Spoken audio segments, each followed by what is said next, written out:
Let's go! Are you kidding me? Harold Perkins will be in Death Valley on Saturday night. Obviously, there's a lot of LSU versus Auburn breakdowns we're going to do before the game itself, but I do want to check in on recruiting because this is a big deal because Harold Perkins is my number one player in the class of 2022, and LSU is in the running to potentially get the five-star linebacker out of Texas, who, like many of you know, has ties to the state of Louisiana.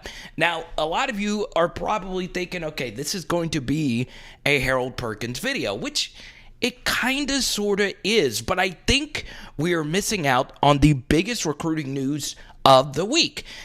And it's not Harold Perkins. It's not Jacoby Mathews, who should be at the game on Saturday.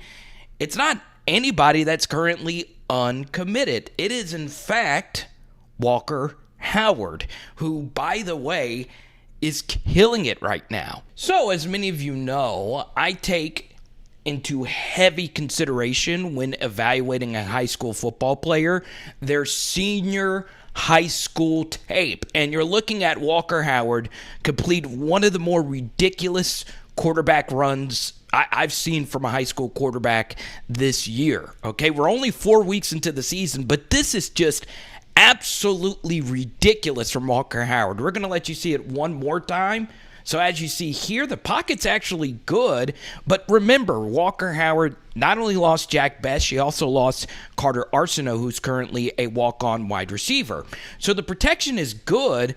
And notice Walker Howard steps up, and he's still looking for a receiver. Instead, he's just going to take these yards.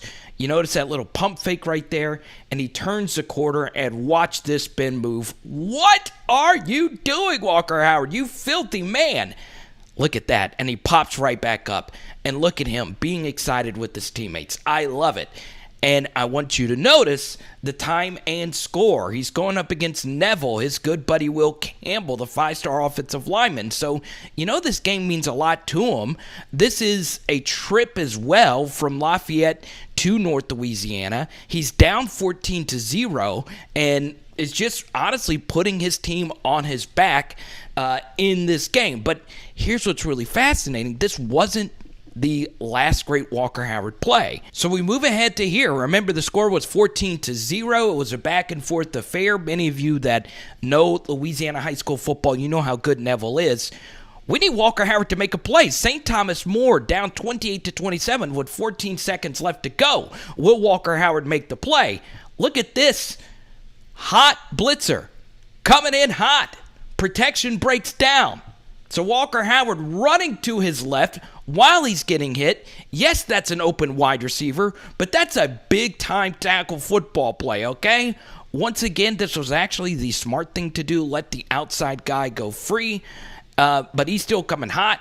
He's still a really good athlete. He's coming out to Walker Howard, and he makes the game-winning throw. So, you're looking at Walker Howard's stats so far for his senior high school season. Now, we actually referenced this video yesterday, but this was a video that we did a while back on LSU quarterbacks their senior year of high school and what it can tell us about their careers at LSU. And what's very fascinating is Walker Howard's completion percentage has actually gone down, but that makes sense because, once again, his wide receivers are brand new. He lost his two best wide receivers, and I think his third best wide receiver went to go play D1 basketball somewhere, and I think his name was Carter. But anyway, they started the season rough. They started the season 0-2, and on the road, down 14-0, Walker Howard eventually led his team back to victory. And by the way, Walker Howard has nothing to gain from this, right?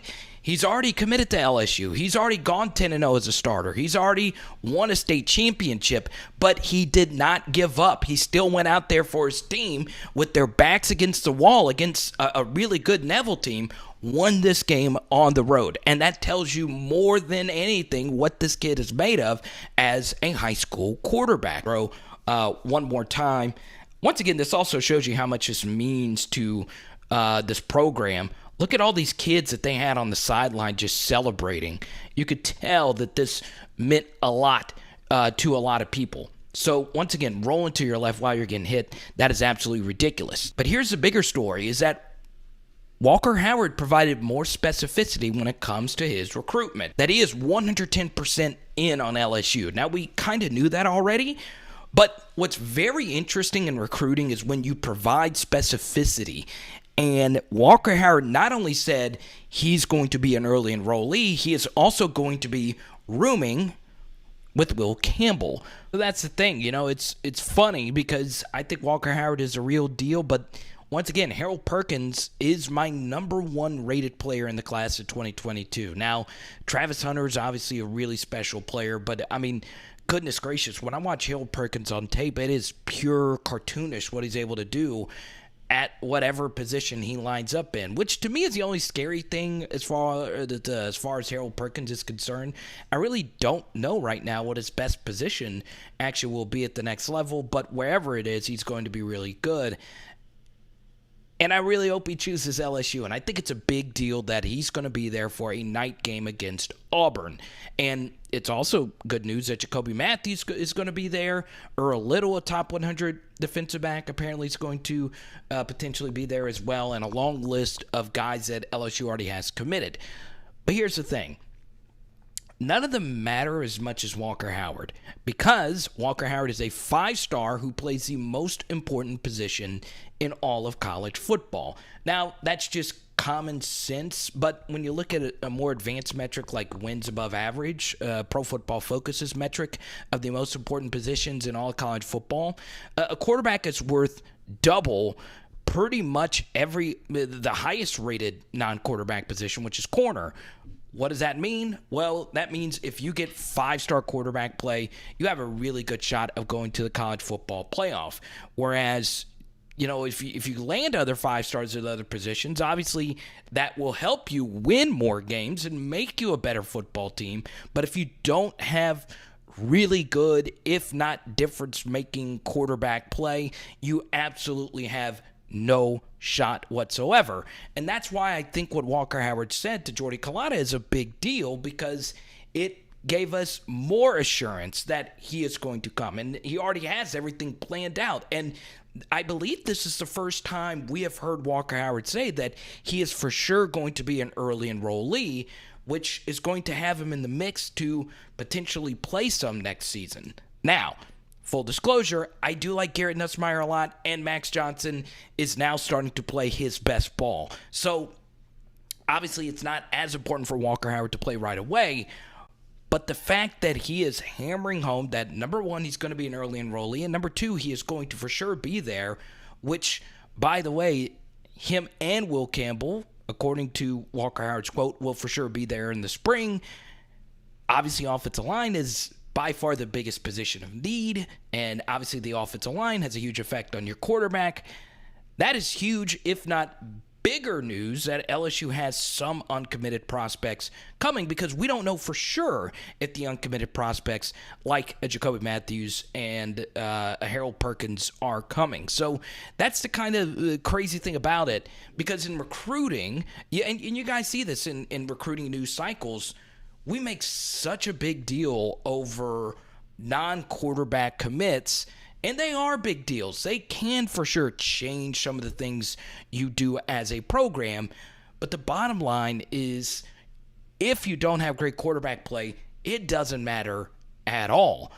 So yes, a 5-star difference maker like Harold Perkins would be huge for LSU, but I want to show you something really quickly about the 5-star recruits at 2 major SEC West universities. So let's take Texas A&M and compare it to what LSU has done with their 5-stars in recent years. Now, as many of you know, Texas A&M's recruiting has gotten better, and you're looking at the 5-star recruits, and outside of wide receiver, which we will get to in just a second, they have hit on all of their 5-stars. In fact, all of them have exceeded expectations, including Jamar Turner, who looks like a stud on the defensive line. And guess what? All these guys are probably going to go to the NFL draft. And Texas A&M arguably had a more talented roster than Arkansas this past weekend, but Arkansas beat them down. Now, why did Arkansas beat them down? Well, right now they're just playing better, but a big reason why Arkansas is playing better is that they actually have a quarterback in KJ Jefferson. And Texas A&M, who is on their backup quarterback, Zach Calzada, I think that's his name, he can't play. He's not good. And Texas A&M is wasting a championship roster away because, well, their backup quarterback play just isn't great right now. Now let's take LSU, okay? You're looking at all the 5 stars, very similar to the Texas A&M graphic you saw just a minute ago. And these are the 5-star recruits that LSU has landed in the past couple of years. And you noticed there's only 3 names that are in bold. And these are the only 3 names that have actually played in LSU's last 3 SEC games, outside of course, Mason Smith, who just hopped on. But as you see here, LSU was able to go 3-0. Now, it is a really small sample, but LSU, with only 3 of their last 9 5-star commits, have gone 3-0, okay? So what does that tell you? That, well, 5-star recruits are very important. Obviously, they are better with Derek Stingley, and they are better, obviously, going back to last year, they're a better team. If Terrace Marshall's playing, that's true. But the reason why LSU won their last 3 SEC games is that Max Johnson played well in his last 3 SEC games. Florida, Ole Miss, and, of course, this past game against Mississippi State. Now, the funny thing is Max Johnson didn't play perfect. He missed quite a few throws in all 3 of the games, in particular the Ole Miss game, but he still was good enough to win. Now, a lot of that has to do with Kayshon Boutte, who, once again, a 5-star wide receiver, is the second most valuable thing you can get. That is backed up by the Pro Football Focus WAR metric. And you saw a minute ago, Texas A&M, they also lack some serious playmakers on the outside. That is definitely no mystery to anyone that's watched them. And Kayshon Boutte is a really big difference maker. So, those 2 particular, but really quarterback, you have to have difference makers there. And to go one step further, it is so important that you have backups that you can actually play because you don't want to waste the season like Texas A&M is doing right now because Zach Sal, whatever his name is, can't play. And when you get Walker Howard in the spring, more than likely you're going to have 3 really good quarterbacks. And even if Walker Howard is the backup, he's probably going to be a better backup in his current state than what Texas A&M has right now as their backup. So, moving forward, it is as important to have a really, really good backup quarterback compared to a actual 5-star defensive lineman that actually is really, really good. It's just true. Even if that quarterback never plays, at least you know you're not going to be screwed if you have to put said 5-star backup quarterback into the game. And if you want to take it one step further, if Max Johnson played just a little bit better versus UCLA, LSU is in a better position to win that game. A defensive end doesn't really move the needle. Kayvon Thibodeau, Oregon has won games this year without Kayvon Thibodeau on the field, right? Go all the way back to Chantrell Henderson, whoever you want to mention. Elite 5 stars at other positions can move the needle, in particular at wide receiver based on, PFF's WAA and just, common sense. Those 2 positions really can be difference makers. But the bottom line is quarterback at the college level is so huge. And now moving forward, it's not only going to be quarterbacks with the transfer portal being the way it is. Can you make sure you have a really good backup quarterback? Because obviously LSU got very lucky that a really good quarterback of theirs, Miles Brennan, has gotten hurt in consecutive years. And in replacement of Miles Brennan, LSU has still had some competent quarterback play. Not many schools, including obviously as you see now with Texas A&M, not many schools can really say that. Hope you enjoyed this video. Also, landing Walker Howard does ease the stress of potentially landing Louisiana's next 5-star quarterback that's in the class of 2023. We're not going to mention him, but you guys probably know who that is. We won't talk about him today, but once again, it is so huge at LSU. It's getting a potential college football playoff level quarterback. I hope he is. And I hope you enjoyed this video. Hit that subscribe button. Of course, We'll get back to LSU versus Auburn breakdown, but, one more thing. It is funny that, this is a big recruiting weekend for LSU, night game in Tiger Stadium versus Auburn, but there's still plenty of more LSU games left to go. The best thing LSU could do for their recruiting for the rest of the class, in the words of the Raiders owner, Al Davis, just win, baby. Just win, and the recruits will come. It is Power Hour LSU. Boom! Sketty tonight. Let's go.